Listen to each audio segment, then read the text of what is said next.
A short time ago, Mr. Obama brought some of the Newtown families and Gabby Giffords into the Rose Garden at the White House. Major Garrett was there. Major? Scott, somber and frustrated, President Obama said the gun control debate will not end because the Senate could not muster 60 votes for expanded background checks. He stood, as you said, with some of the Sandy Hook families. Mark Barden, who lost his son Daniel in that mass shooting, spoke first and said Washington has not heard the last of this issue. We'll return home now, disappointed, but not defeated. We return home with the determination that change will happen.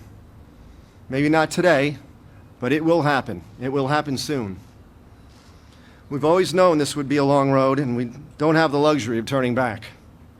We will keep moving forward and build public support for common sense solutions in the areas of mental health, school safety, and gun safety.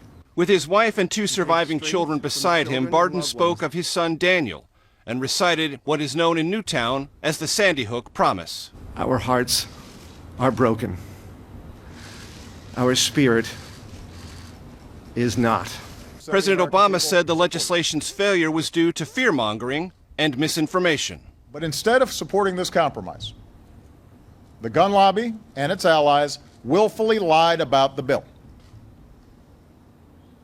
They claimed that it would create some sort of big brother gun registry, even though the bill did the opposite. This legislation, in fact, outlawed any registry. Plain and simple, right there in the text. But that didn't matter. The president questioned what the gun lobby will gain from keeping things as they are now. I've heard some say that blocking this step would be a victory. And my question is, a victory for who? A victory for what? All that happened today was the preservation of the loophole that lets dangerous criminals buy guns without a background check. That didn't make our kids safer.